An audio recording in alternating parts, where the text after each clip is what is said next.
So we're doing the section on cycloalkanes. We talked about the different kinds of strain. Does anybody remember one of the types of strain? Torsional, steric, and angle. Wow, that's all at one time. That's very good, guys. Wow. So happy. I am happy to be here. My day is so long, and then I get here, and it's so much fun, and I don't know what to say other than that. All right, and from this chart, from this chart or from what we talked about before, what's the most stable of the molecules? Cyclohexane has very little ring strain in it. That is a combination of angle and torsional strain. Okay. Yes. Okay. So the cyclohexane. Hang on. So this is what we're gonna do. Now that you all have cyclohexane, remember what I told you I was going to have you make cyclopentane. The reason I do that is because what you can take it out really easy. Just take out something like that, a CH2, and then you reconnect it, and it's cyclopentane. Except for I didn't want to take the red one out, so I'll put it back. So that I can tell you which bonds to look at. That's why you said use the shorter one. So now what we're going to do is we're going to take out one CH2 and one of the sigma bonds, and we're going to reconnect it at the whole, and there's cyclopentane. So what's the ideal bond angle for 109? I can make a happy face out of this. You can make a one or a crown. I am King Pentane. Yeah, look at that. Great. Where's my camera? It's in my back pocket. Yes. This is not exactly a selfie. No, that's like nothing. I don't even know what that is. Would you like an assistant? Yes, no, it's perfect. I'll post it on my Facebook later. So, I meant to turn that off. I've been getting lots of weird notifications on my iPad and my iPhone, and I need to go turn all my... Okay, so you have cyclopentane. Ideal angle is 109.5. Which one is the closest to 109.5? Pentane. Okay. So then you would think, then you're probably saying to yourself, then why does cyclohexane, well, you're probably not saying this, but let's pretend. We would probably say, well, then why is cyclohexane the most stable? Because its bond angle, the bond angle, it's 120, right? Okay. So hold your cyclopentane flat, right? And look down the sides. So I'm looking down, I'm going to hold it like this. I'm looking down the red side. What do you notice about the configuration of your hydrogens? They are eclipsed. And so that causes strain that it can't really get away from. So it's a combination of torsional and steric strain of the groups on the sides. And now do this.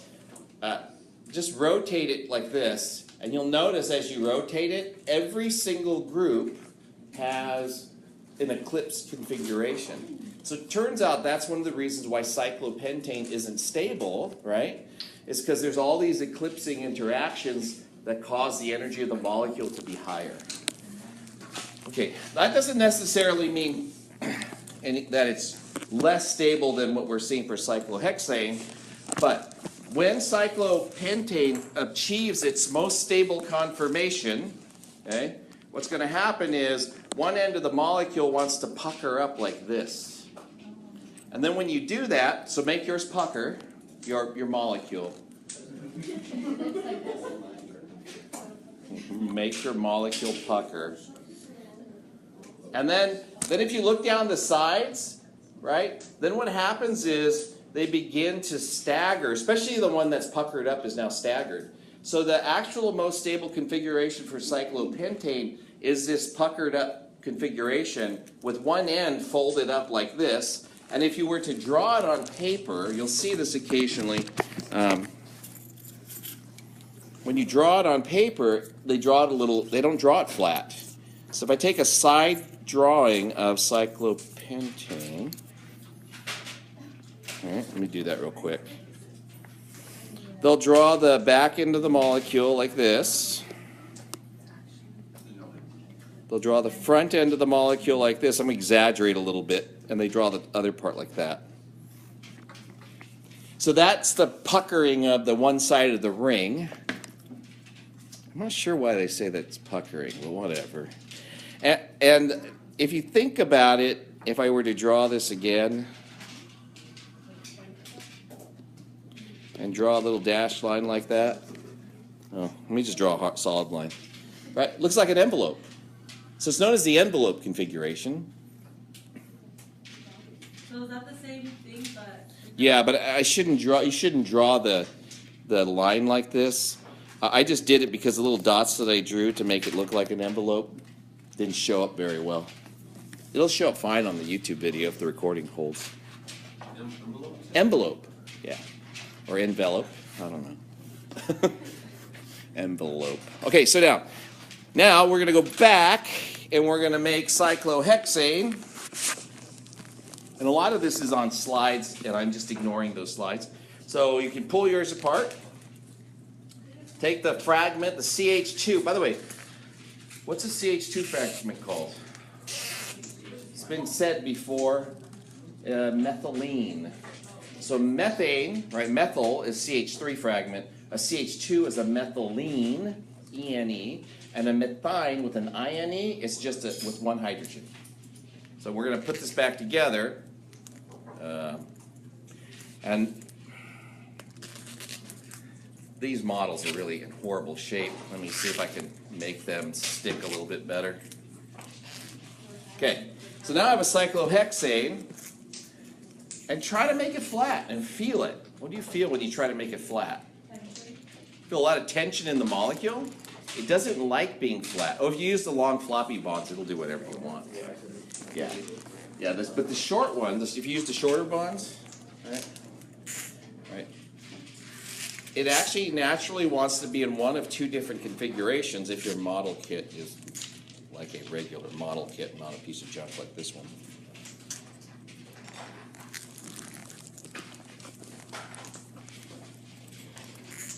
Okay, so make one side pucker down and one side pucker up. Ooh, I just said pucker up in class. Where's my wife? Oh yeah, that's it. She's got it.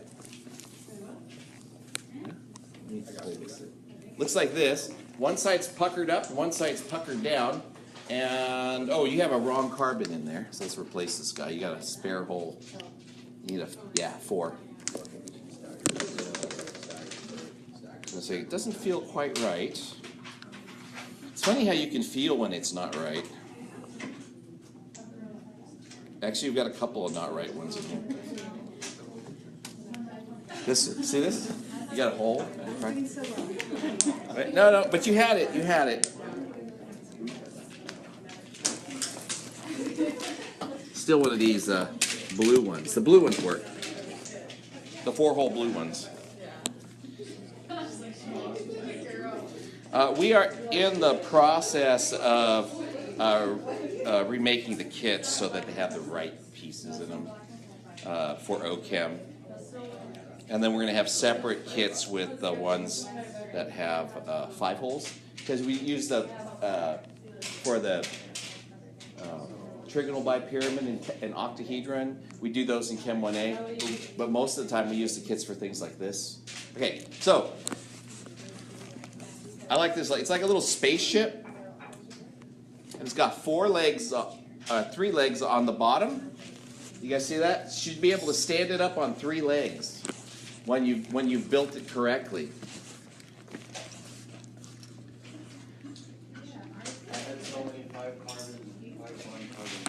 I know. I should send around a collection for them. I think this is my copy. So you guys get it made, okay? I will. Okay. That is known as chair. Chair. It's a 3-legged chair, but it's called a chair. And if your model is built correctly, okay? Mine does not want to stay right. You have 3 feet going down on your chair, and then the part that's puckered up, that's the back of the chair. It's like a reclining, like a beach chair. And then the part that's puckered down, right? That's the leg rest. So that's known as the chair. Now, look down the sides. Right? I'll hold the red one like this up here so you can see. What's the configuration of that carbon?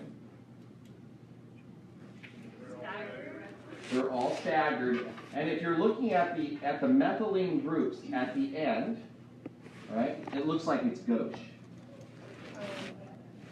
Because gauche, remember, the methyl groups on a butane are next to each other but in a staggered configuration. So this has about the same energy as gauche does on one side. And then look down the other side. It's exactly the same. It's gauche down the other side too.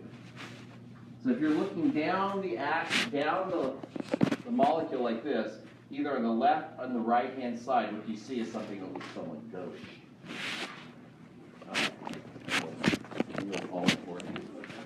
Yeah, yeah. So then you look like that. And then this is the gauche right here. And these are staggered because this splits these two. So this is staggered like this, but Yeah. let's go. Gauche is in cyclobutane, or in butane, sorry, is when you have the group like that.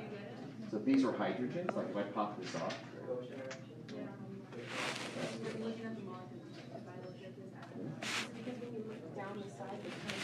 Yeah, they're closer to each other rather than anti. That's the most stable. So that's anti if you put them opposite each other. So I've tore the molecule apart. Right? That's the anti, and then gauche is the other eclipsed position with 4 carbons. So that looks like it's gauche, and it has gauche interactions down on both sides. I'm glad we're not doing this with slides. It helps to hold it. Yeah. So we're going to draw it. It's easy to draw. Okay, you guys got gauche? You see it? Okay, right there. See that? Those are staggered, right? See how these are next to each other, that group and that group? Okay. So if this had been butane and we learned about gauche in butane, we learned about how this... Broke it wrong. Okay, so then this is eclipse, right? So that's eclipse. All right, you guys see that? Eclipse. And then I'm going to do a staggered like that. That's gauche. That's eclipse. And then that was the anti one that we talked about. Gauche is just when they're passing each other. Gauche So is we're when looking at they're this like one and this one? this, and What am I it's looking at? this is a butane, right? And then I look down like this, okay? And then that's eclipse. Now I'm going to turn it 60 degrees. Okay. That's gauche. And the definition of gauche. Gauche is the staggered at 60 degrees. But the word gauche means that uncomfortable feeling you have if you're too close. So then what is staggered, like what's the difference, just the angle? It's yeah. So gauche is a staggered configuration. Oh, Okay. so It's a type of staggered that is particular to butane. Okay. So now I'm gonna make cyclohexane out of it again. I take the butane and I add the 2 methylene fragments back. I make a chair out of it. And I look down the sides, and now you can see it's gauche on this side, and it's also gauche on this side. Make sense? It's hard to see. You have to build the model and actually look at it, and then it helps to have somebody like point at it. So is gauche by those hydrogen atoms, or is it when they're at staggered 60? When they're actually at staggered 60, but the word gauche implies like when they go past each other. So, but this one can't do that because it's in a ring, right? So this creates ring strain, creates a steric strain because it can't easily rotate out of that position. Cyclohexane? Yeah, well, it can, but it can't not like butane can go to an anti-position and become more comfortable, right? So this is gauche here because that angle between This is staggered, looking where my fingers are. Okay, yeah, okay. That's staggered. And these two are 60 degrees from each other. You have to look down this How do you know they're spot. 60 Look, degrees from each oh, because from here to here is 120. Uh-huh. And this is in between, right? Here, fix it up a little bit. And you have to look at this carbon. You're looking at this one. You have to look at this carbon Okay. and then look at the orientation of these two groups with respect to the bond axis. Is that this right here is 60 degrees? 60 degrees to this. To this. Yeah. This bond to this bond. Yeah. So okay. if I'm talking dihedral angles, right? There's Okay. there's one plane like Got it. this, and there's one plane like this. So it's these. I'm like, one plane is these three molecules. The other, Yes. the next plane is these three molecules. yeah, and that's what gauche is. It's 60 degrees. Yeah. Okay. Gauche. Okay, so do you remember when I was doing this with butane on the board and it was 60, like the angles were 0, 60, 120, 180, 240, and then around, keep going around, right? So gauche is when it's staggered, but it's at 60 degrees. Right. Okay. Now, if you just pretend that these aren't up here, then this is butane. And then when you look at it like that, that's that anti-configuration, right? That's the staggered 180. But if I back off 120 degrees and get another staggered, that's gauche. 60. You're looking down where my thumb is to where my other finger is. Oh, okay. And the angle is the angle created between this bond and this bond. That bond and that. Yeah. So you think about it like that. That's one plane. Like if I were to be able to slip a piece of paper and have it Oh, stick. that's right, and that's another. And this is another plane. It's the angle between those planes. Okay. Okay. So now watch what happens. I'm just going to keep that there. I'm going to take this. I'm going to reattach it. This ethylene fragment. And you notice I didn't have to move anything, right? It's gauche here. It's also gauche here going the other way. So that's the thing that causes any instability in the molecule at all, is it has these little bit of interactions like this, but everything is staggered. So now watch this. This always screws people's heads up. I'm just going to turn it like this, okay? And it's the same molecule flipped over. See that? It's still gauche. It's gauche all the way around. Every way you look at it, it has gauche interactions. In gauche interactions, that's not. By the way, that's stable. not carbon. It's not as stable, right? Yeah, it's not as stable, but there's nothing eclipsed. So, there, in terms of stability, all eclipsed are unstable. Right. All staggered are more stable. Now, anti is the most stable, but you can't get anti on this because it's a ring. So it is as stable as it can get. And so that's how come cyclohexane has the lowest, what we call ring strain of any of the molecules, is because it has they're all staggered, and it's as stable as it can be.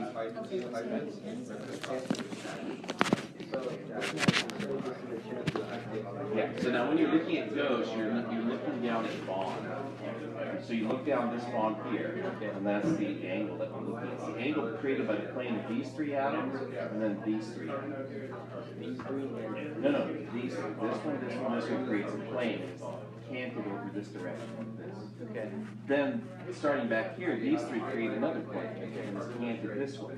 Okay. That angle between here and here, between the two planes, is 60 degrees. Oh, I thought I was looking at it this way. Looking at it this way. Yeah, and that's also 60 degrees from here to here.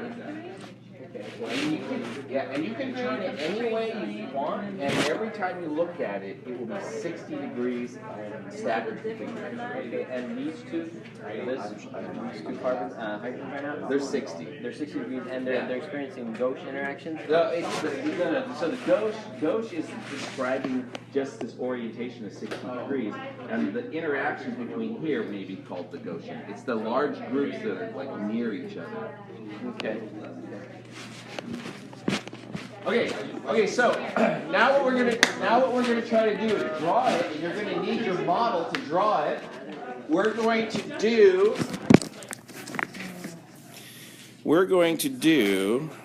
the Fisher, not Fisher, sorry. We're going to do the Newman projection and try to get an idea what it looks like when you draw a Newman projection.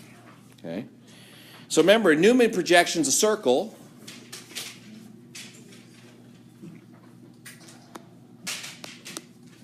So I'm going to draw two circles.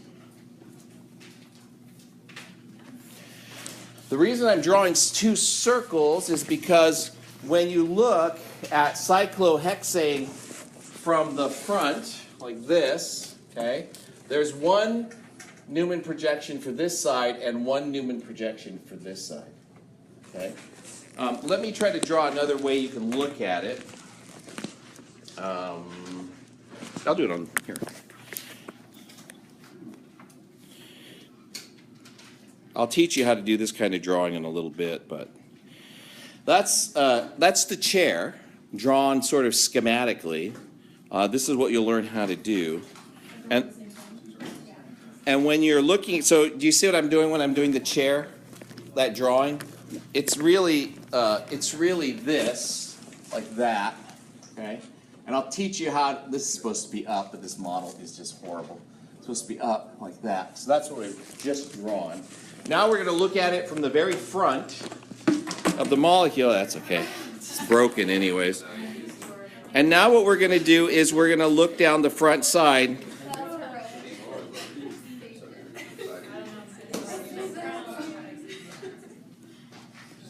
So now what we're doing is we're looking from the front, right? And these two circles, that represents this carbon over here. And this one represents this carbon over here. How do you know which side to look down? Practice. Oh, and actually on a cyclohexane, doesn't matter. Okay, let me show you this. Okay, this is going to screw with your head. Okay, so we're looking down like that, right? Okay, close your eyes. Look again. It looks the same, right? I actually rotated it like that. It's circular and you have 3 and 3. Yeah, and it's got a symmetry to it that every time you turn it to the third carbon, it always looks the same. Okay? So it doesn't matter which side you pick. In particular, when we do these drawings, I'll put an asterisk somewhere and say, and on an asterisk on both drawings and say, this is this carbon and this is that carbon. So that's what I'm about to do. So I'm going to put a little asterisk over here. Okay, and now I want to draw that carbon.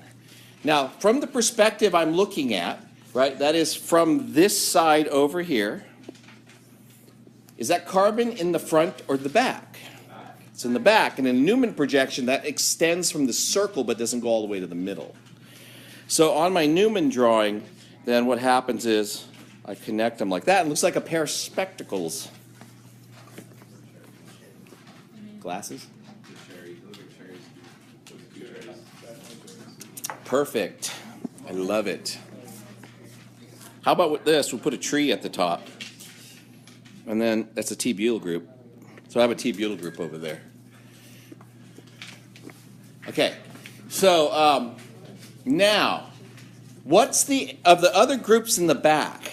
We're ignoring the front for now. Of the other groups in the back, what's the angle spacing? Well, it is 109, but when we do Newman projections, what is it? We draw it as 120. So now you already know what all the ones in the back look like. They look like that. Because it's 120. Would you draw dashes?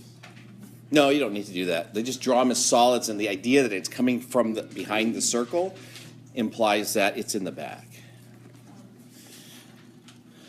Now I'm going to draw the ones in the front. So the ones in the front, you know where that is, right? That's going which direction? If I'm looking here, and this is the back and this is the front. So this is back and front towards me, okay? If I'm looking here, where is this? It's got to be down in the middle. Here, it's the nose.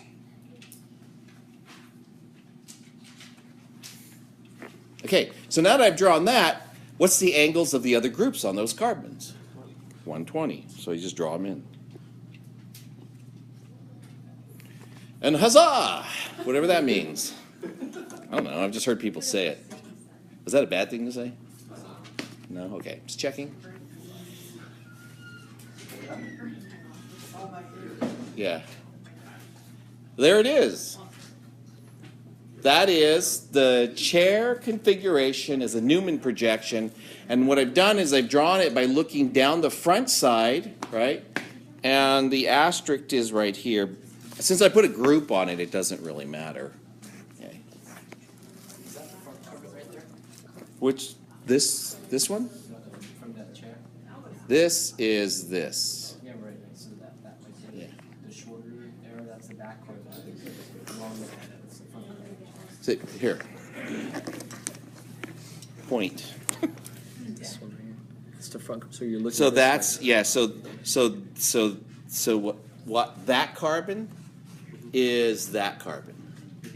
Yeah? And you're looking down. And we're looking down the sides, both sides.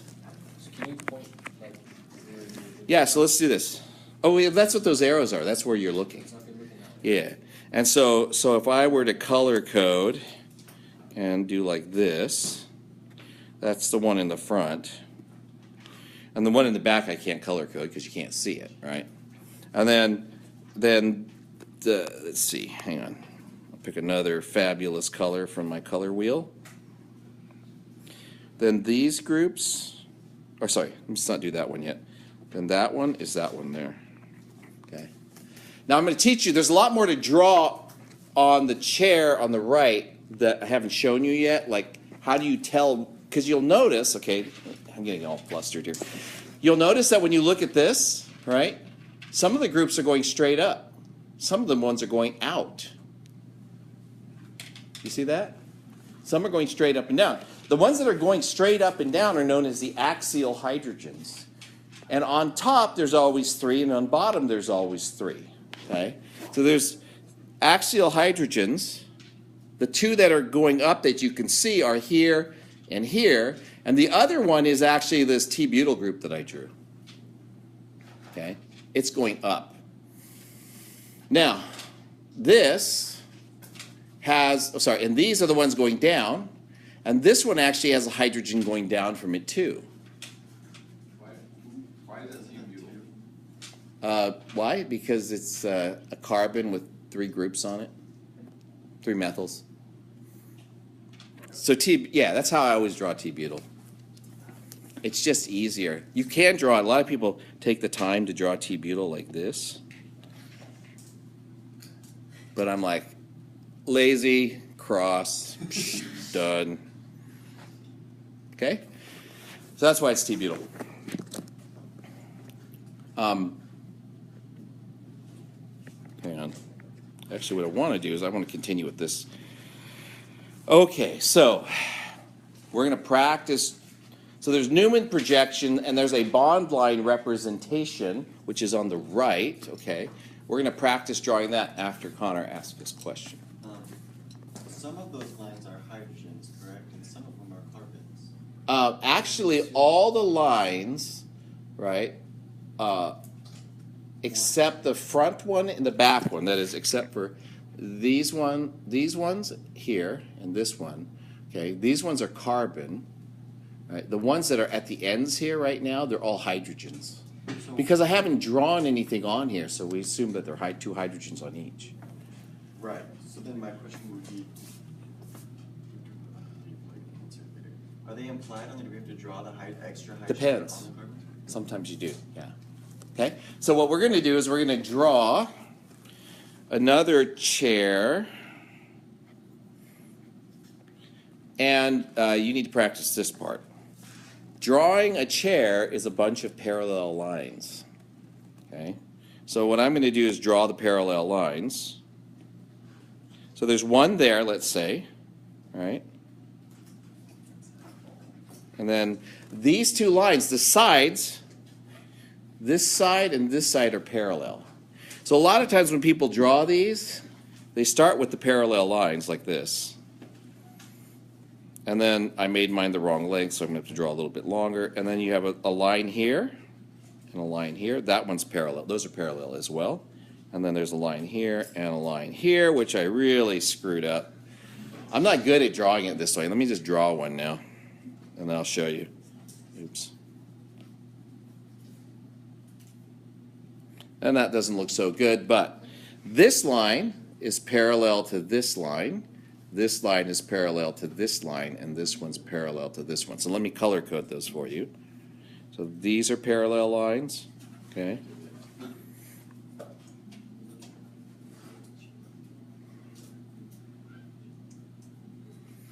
These are parallel lines. Ooh, that's a pretty color. Purple.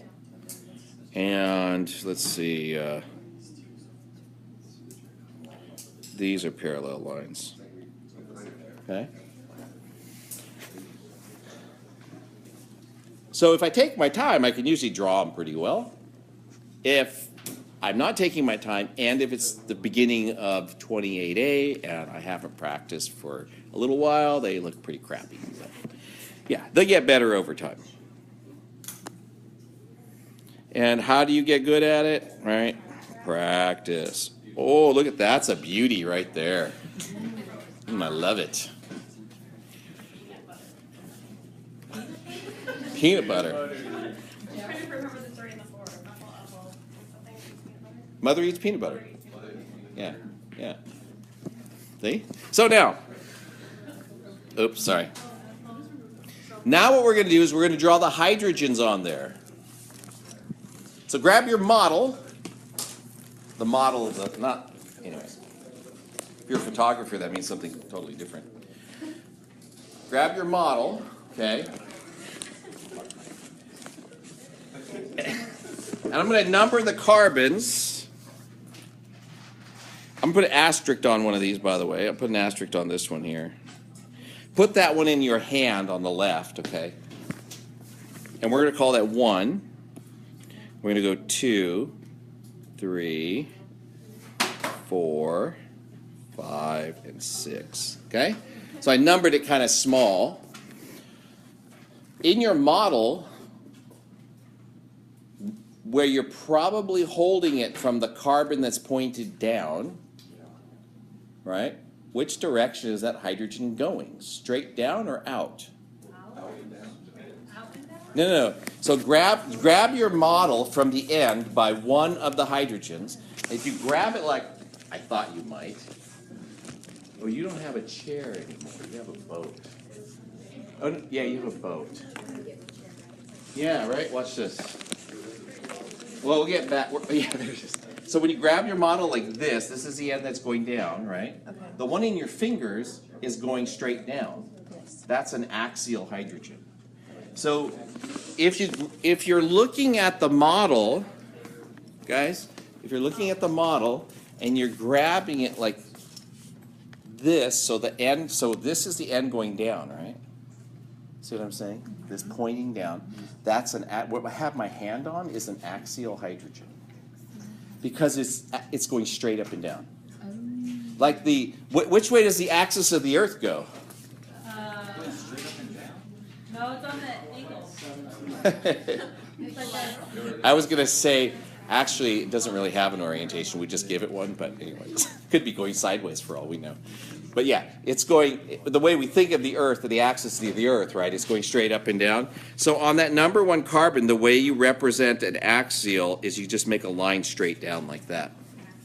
So that line should be vertical when you draw these structures. Yeah, and I made it longer than it should be because I'm trying to be a little overemphasizing. Where are the other axials on the downside?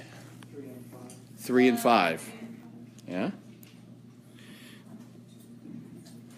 Now, where are the, oh, Yeah, when we're holding it, that's call that 1, okay, the 1, and that you have an axial between your middle finger.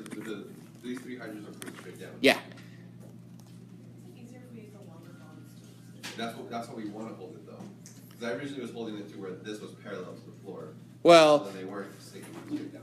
yeah, set it on a surface, and that's the way it points. And the long bonds make it easier to see that, but some people have resisted my recommendation of using the longer bonds and use the short bonds, and I'm letting you suffer with your choice because I'm a parent. So now, wait, did I say that out loud? Sorry.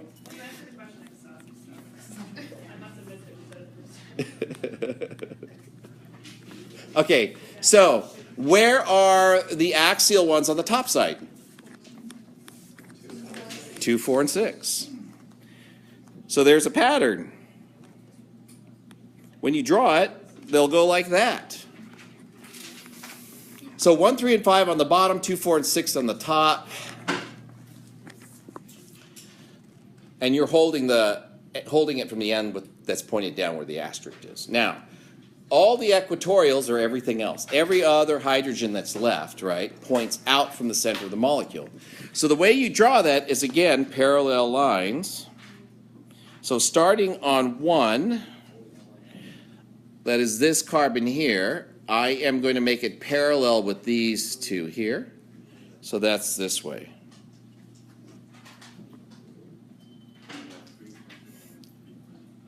And then I'm going to go to 6 next. 6 is going to be parallel with what line do you think? To the one that's next attached to 2, which is also attached to 5, but that doesn't matter. Not actually parallel. Well, there's two of them, so one of them is parallel with the other. Because if you make them parallel, then they're 90 degrees. It's a 90-degree angle. And they're not 90 degrees. No, they're opposite sides of a square. Yes. What? On the carbon 1, you have one hydrogen pointing straight down. Yeah, that one's axial. And This if you make that the second hydrogen pointing straight across, that's parallel with these two. then that bond angle is now 90 degrees. Yeah, right. But this is just a drawing. It's how we represent it, and when we represent it, we want it to go parallel. Okay. Yeah, no, I get it. I get it, but yeah, it is 90 degrees the way I've drawn it. I could draw the chair a little different, then they won't be 90 degrees. But yeah, that's what that is. It's parallel. You're drawing it parallel to this to represent that it's in the equatorial position. Now, this one, parallel between as with the line between 6 and 1. And then, what about the one between on 5?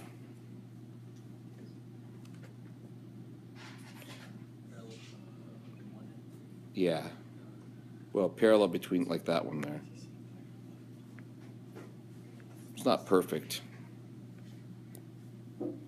I'm having it be parallel with this one here. That. Hang on, one more. And then one more. This one goes like this. It's not perfect, but it's all right. So in geometry, you know how you draw like an arrow on both lines that are parallel, like in the middle line. Oh, so hang on. So I'm making this one parallel with this one, and then I'll do this one with this one here. And I'll choose another color. What? What? She shushed. She did this to me. I'm telling my dean. That was. That's too dark. Oh man. It was light black. What can I say? On a black screen.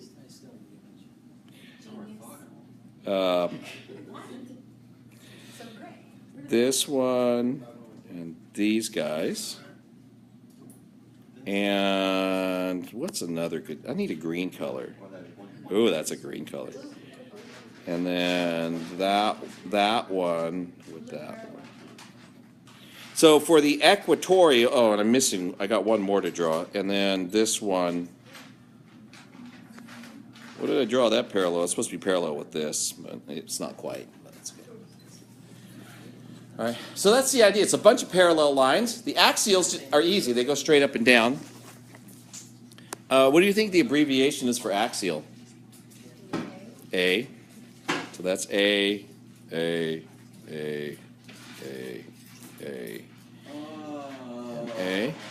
And what? Yeah, because axial starts with A. What's the and what is the abbreviation for equatorial? E. So this is E. Oh, I'm missing an E. E. Dang it. E, and E. Did I miss one? I get them all. I don't know. I got enough of them. Doesn't matter. Right, so you guys get, so just practice, practice, practice, and practice. Yeah.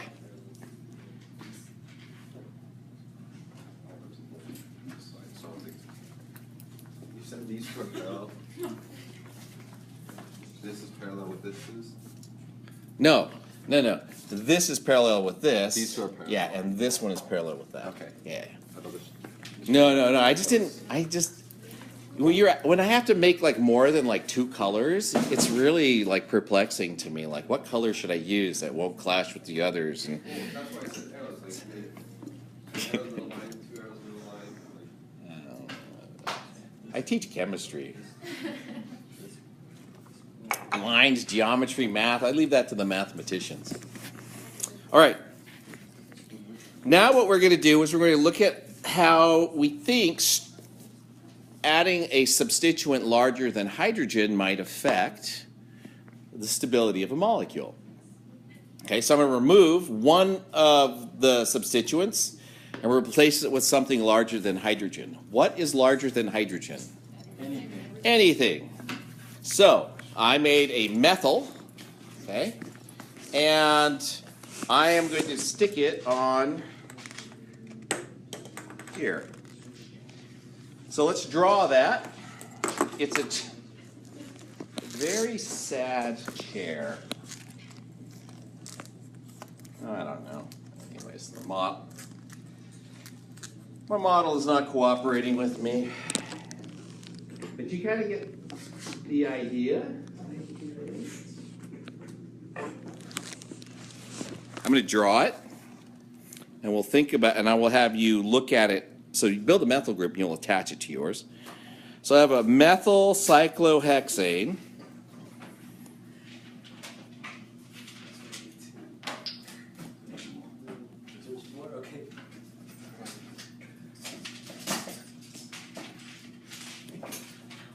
Actually, you know what I'm going to write? I'm going to write ME because CH3 is annoying.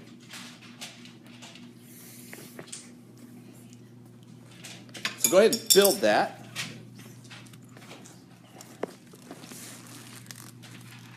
Oh, great, I can't pick it up. I got it. That's the PC remover.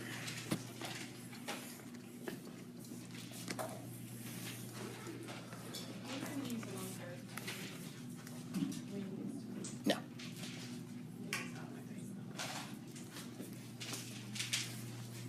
And I clearly haven't had enough coffee yet today. You want us to put it where the coaxial hydrogen? Well, that's what I'm going to ask you. What position is that one in?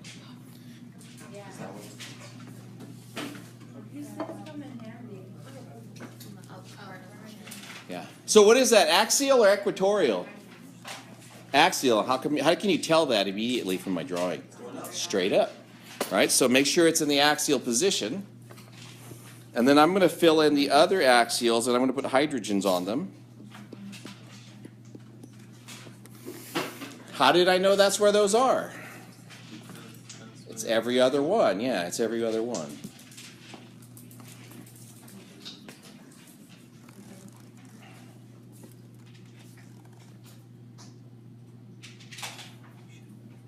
And if you have the little stubby pieces there, put the longer ones there. On the bonds where the axial hydrogens are, so you can see them. Put the longer bonds.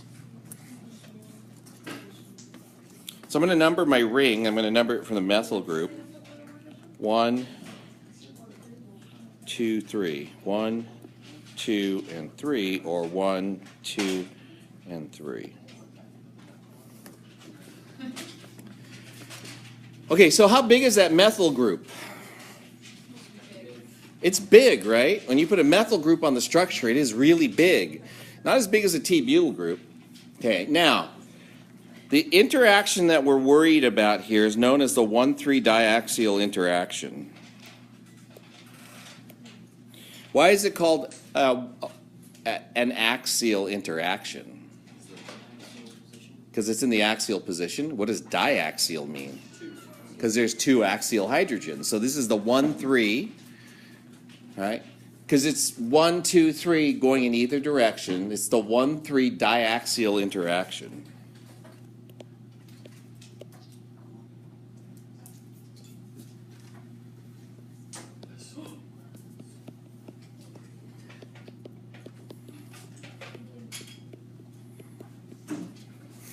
What do you think that does to the molecule?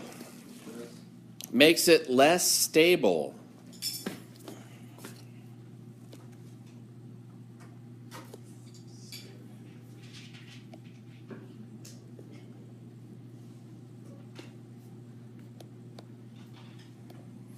Yeah, an steric strain that it causes. Okay, so now do this. I want you to flip your boat. I flipped your chair, sorry. Flip your chair. So we're going to, this is the, okay, and I'm just giving you some jargon because you need to learn it. Flip the chair. Sounds like I'm telling it off, but it's not what I'm doing. All right. The way you flip the chair is you grab that axial methyl group and you pull it down, and you take the axial methyl group on the, hydrogen all the way across on the 4 carbon, and you pull it up. So you're going to pull one side down, and you're going to pull one side up. More like tilting it? No, you're not tilting. You're actually rotating the bonds. Here. Watch. Ready? So this is axial, right? And what I'm going to do is I'm going to flip it, and to flip it, I'm just going to do this. Oh, you just made it angry. See what happened? Did you get it?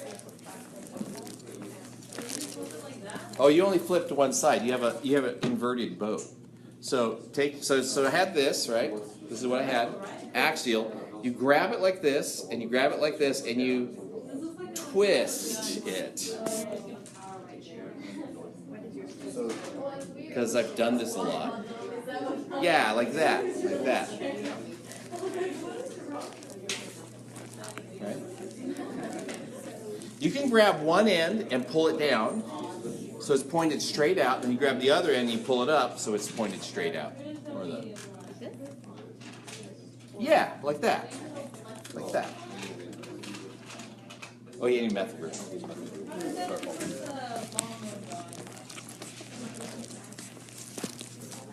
Sorry.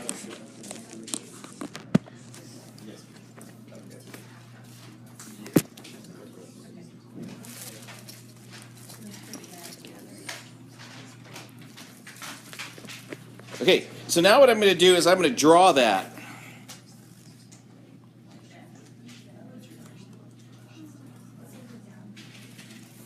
So to draw it, what you have to do is you have to draw the chair with the point going up in the other direction. And then you get something that looks like that. That is my flipped chair. And the methyl group is in what position now? Is it axial or equatorial? Equatorial. So because the, oh no, it is at the top. But after you flip it, it becomes equatorial. Yeah. No, you're not flipping. You're just turning it over. Oh, so it's the same like this, and we just.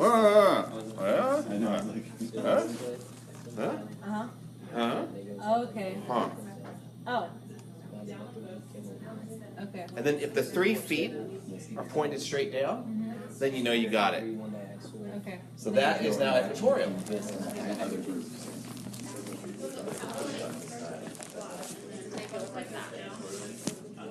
No, it's like this. There. You just were holding it like that. Oh. And I knew that this side's pointed down, so I flipped it over. Oh, so that's just bring down. Okay, one of you, you're all sitting next to somebody. One of the people that is sitting next to somebody, flip it back.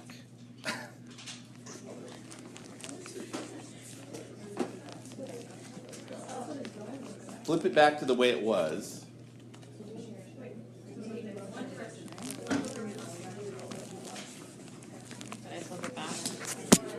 Close, you have a boat. This has to go back. Yes, there you go.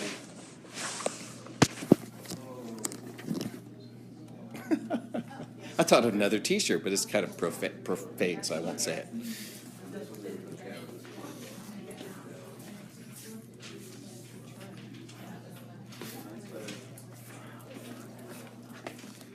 Yes, you're back. I got this one down. You're back. Yeah, and this is there you go. Try to get to go straight. And when these legs are going straight down, right? It sits nice and square. Then it's usually in the right configuration of one sorts or another. Okay, so now compare these two. Oh, you don't have the hydrogens, but imagine the big hydrogens. Compare these two structures. All right, I'm going to put this one. No, that's right. You're equatorial though. You're the. I didn't switch back. You didn't switch back, but she did, so that's what we wanted. One of you to switch and one of you not to switch. Okay. So look at your structures, and look at the 1,3 diaxial interactions. Which one's more stable? Okay. What's that? Is the? Oh no, the 1,3, the axials. You're looking at the equatorials. So if you're looking at the axials, these are the axials, the hydrogens here, and the axials here are the hydrogens with the methyl. The bottom's the same, right? They're 1,3 diaxials are all hydrogens. So the top up here is staggered. We've got, Yeah. and here they're in a row. No, they're all staggered. Okay. These are 1,3 diaxial interactions. These are 1,3 diaxial interactions. Here, one end is flipped up, and on this other one, the end is flipped down. Yeah. Okay. And so if you look at this, right, this group is really far away from the groups that it was interacting with over here. Okay. And this group is really close to the ones.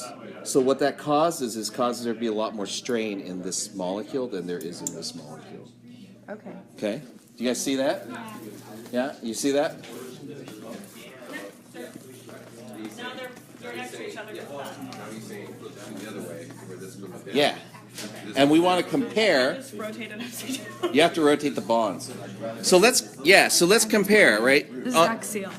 Yeah, and let's take this one. We'll make it equatorial. And what we want to do, even though you have the wrong. We know, yeah. We know, yeah. We are aware. No. Anyways, these are the 1,3 diaxial interactions up here now. Now that I've flipped this down, right? Here, these are the 1,3 diaxial interactions, and this methyl group is much closer to the hydrogens on the top. Okay. Here, the methyl group is far away from all of that stuff. So what ends up happening in this kind of situation is there's a lot more strain, steric strain, when it's axial rather than when it's equatorial. Okay? So, you guys got that? You guys? Okay. Now what we're doing is we're comparing, okay?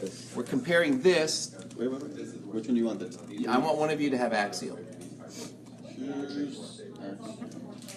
Okay. So here's an equatorial, and here's versus an axial. And you'll notice how this group, the 1,3 diaxial interactions, what I was talking about, there's strain caused by this. Where's the group here? It's way out, right?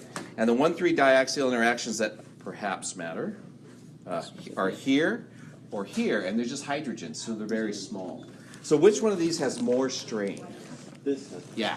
The one with the axial group, large methyl group, it has more strain. So let's make a quick summary. These are conformers of each other, just like butane has conformers where you rotate it around, right? The most, we can fill in the blank. The most stable cyclohexane conformer, or I should say methyl cyclohexane conformer, has the methyl group in the what configuration? Equatorial.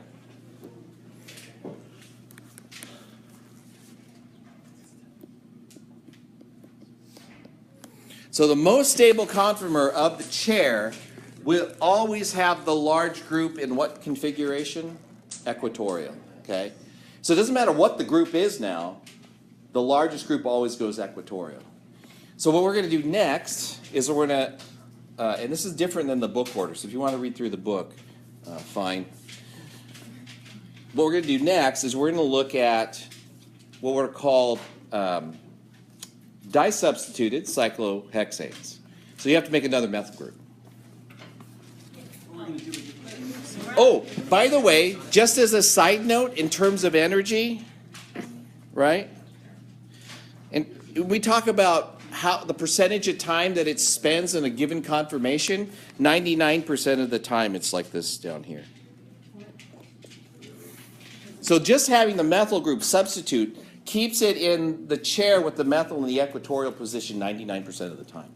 If you make it a T-butyl group, it's then 99.99% of the time. So the percentage goes way up. So if a reaction requires this methyl group to be in the axial position, it slows the reaction down roughly by a factor of 100. If it's a T-butyl group, it slows it down roughly by a factor of like 10,000. Okay? If it has to be axial, now here's the thing, if it has to be equatorial, it speeds it up. Right? Because it's now going to be held in the conformation that's favorable for the reaction. Yeah. What's that a conformation? Conformers. So they're different conformations of the same molecule. Just like butane has different conformations. And what we're doing now, the technical term for it is called conformational analysis. We're looking at different conformers for stability.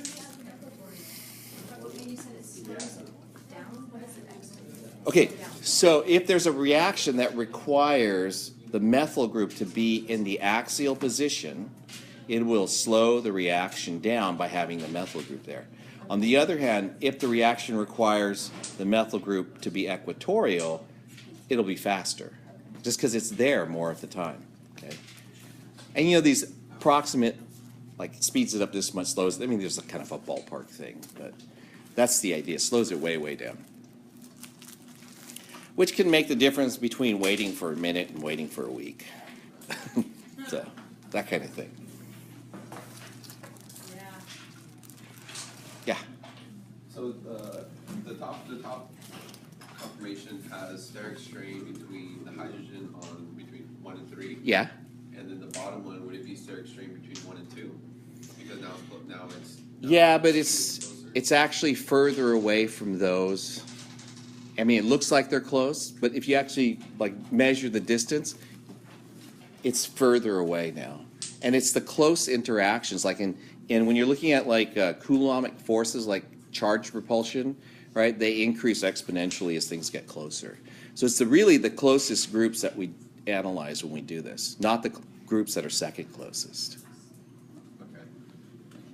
So this is an unstable cyclohexane with a T-butyl on it? Yeah, so yeah, that would be the most stable, which is like saying the most stable of the very unstable molecules, because he's just not very happy with that giant group on there. So he built one with the T-butyl, just so you can get a perspective. Right, that's in the equatorial. So then if you want to put it in the axial position, How'd you do that so fast? It takes me forever. like that. And it literally is sitting on top of the rest of the molecule, right? Relative scales wise. So it just practice. You know, when you build these things, you learn some tricks, and if you want to flip it and then have it be in a really good configuration, you notice I'm grabbing the 3 hydrogens at the bottom, and then I'm straightening them out, and that straightens out the molecule. So if you go the other way, right, and you grab the other 3, and that straightens it out. Yeah. There, I gave away a bit of magic. Yeah.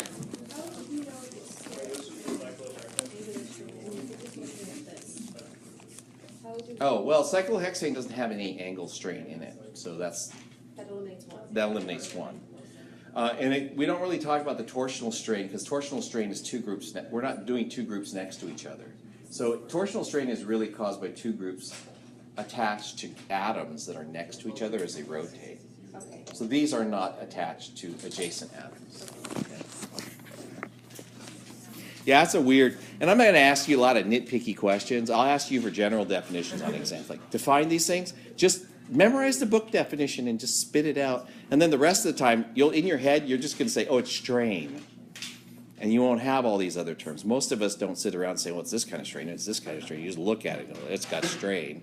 Because these groups are close to each other. Yeah? And most of the time, it's steric strain. Okay.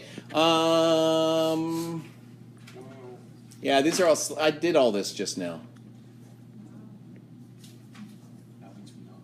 You should know some of this. Okay, so now what we're going to do is, here's a dye substituted, and we're going to look at the most and least stable. Okay. I've got an ethyl and a methyl, right? And I've got the configuration on the right, and I've got a configuration on the left. Which one's the most stable and which one's the least stable, and why?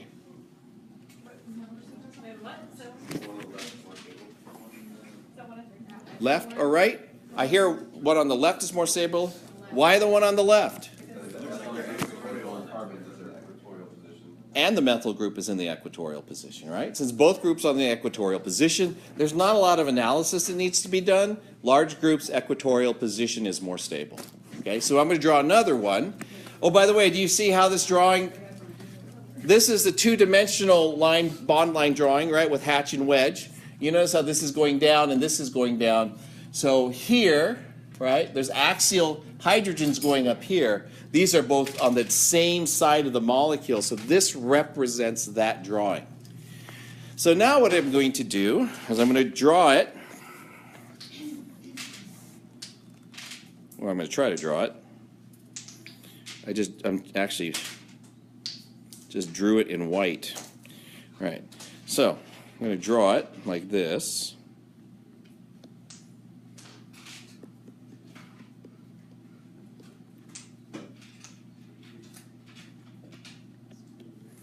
Like that. Okay? And what we're going to draw is the chair conformers for both. So I'm going to draw a chair.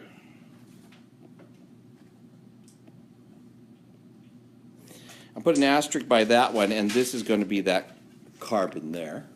Okay?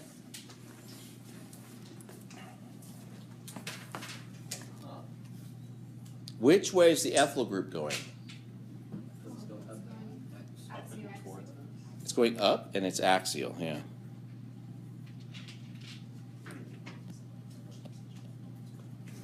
Okay? What's the methyl group doing, and which carbon is it on?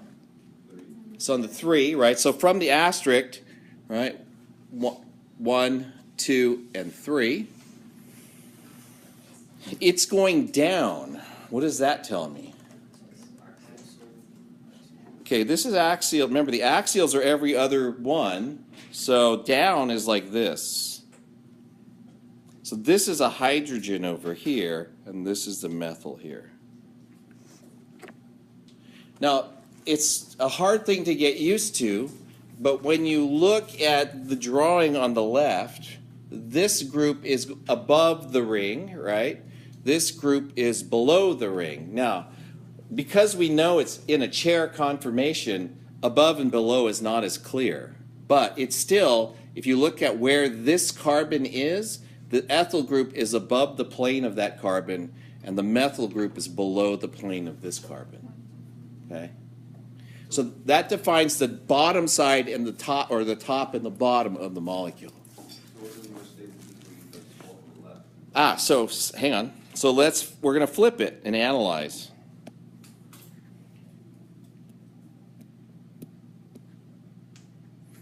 So I flipped it. Which way does ET go? Goes home. Equatorial. And ME? Methyl? It's going straight down. There's me, and there's ET. That was a good movie. And most of you just want to go home. So, Bunch. Okay, so which one of those two conformers? So those are the two conformers, right? Which one's more stable? The one on the right. Why is the one on the right more stable? The larger group is equatorial, it no longer is experiencing the 1,3 diaxial interactions, right?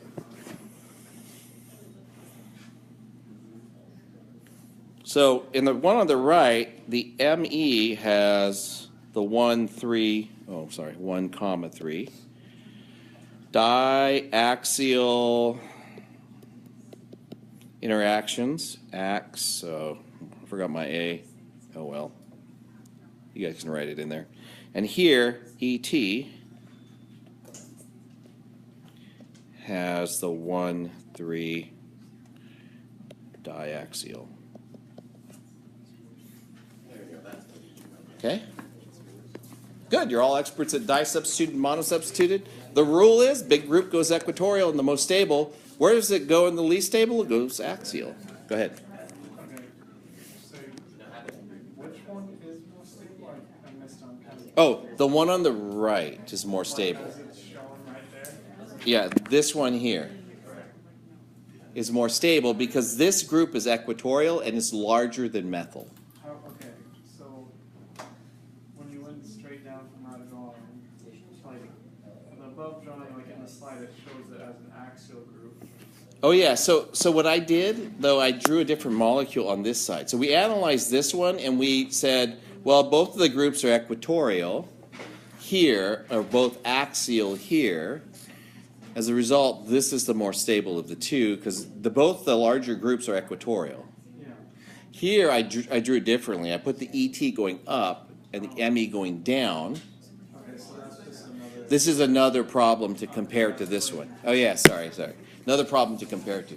Now I have one other task to do today. So the one that's drawn, the one you just drew, they're the same molecule.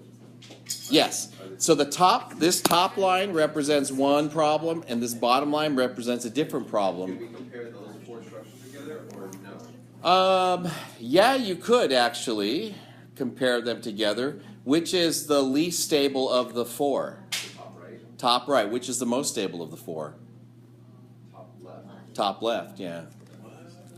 Just because here you have to, Here you always have to have one of the groups being axial and interacting with the hydrogens across from it. Here they never have to, right? And here they're always axial, both of them are interacting axially. And the methyl is now pushing up against the ethyl group, and that causes a lot of strain. And this is all called Conformational analysis to figure out what the conformation of the molecule is when it's doing what it's doing. Would be slightly more stable if that methyl group was at the bottom of the chair. Yeah, so if the methyl group was in the 1 versus the 1 in the 3 and instead on the 1 in the 4, that changes the energy too a little bit. Okay. And you'll just, but the analysis is essentially same. You want the big group always to be equatorial. If you can make them both equatorial, then it's going to be more stable. So this is what I want you to do real quickly. Take your boat or your chair, right, and it's sitting all nice and happy.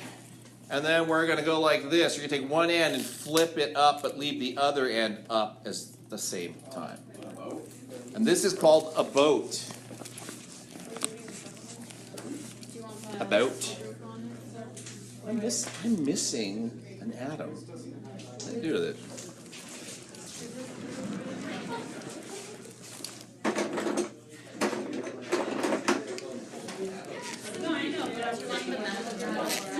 What? You can put back a hydrogen. All right. Oh, what do you, if it's a boat, where do you put the flag on a boat? At the top. Yeah, you put it at the front of the boat, right, on one side.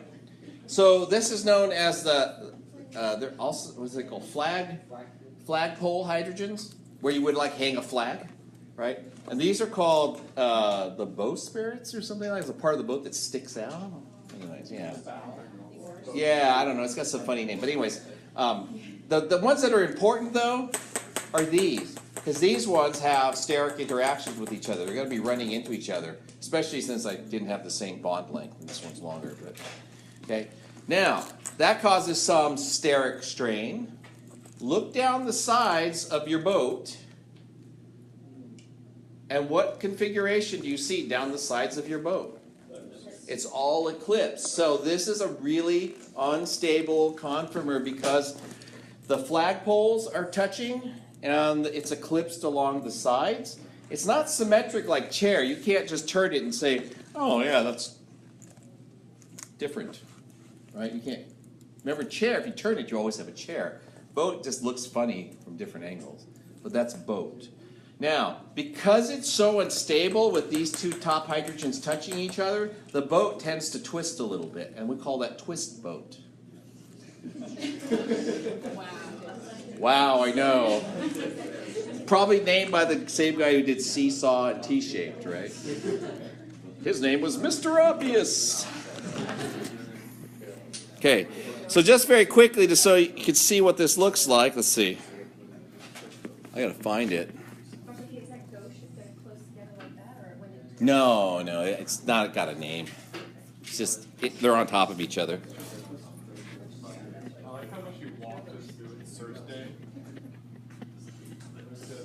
That thing, and now it's twist boat and all that good stuff. Second day. Yeah, and I finished the chapter.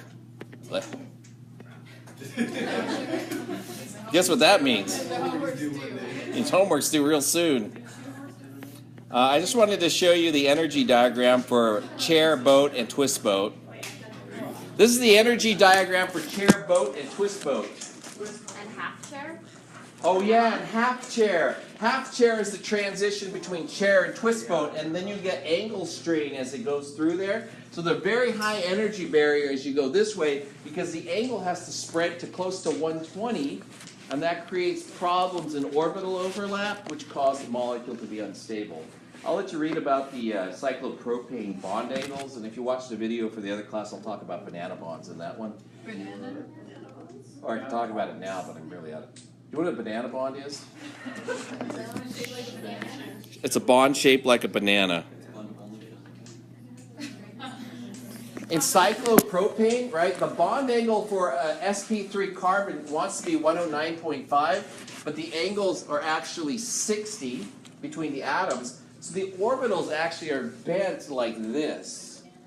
And when you look at them crudely and you draw the shape on them,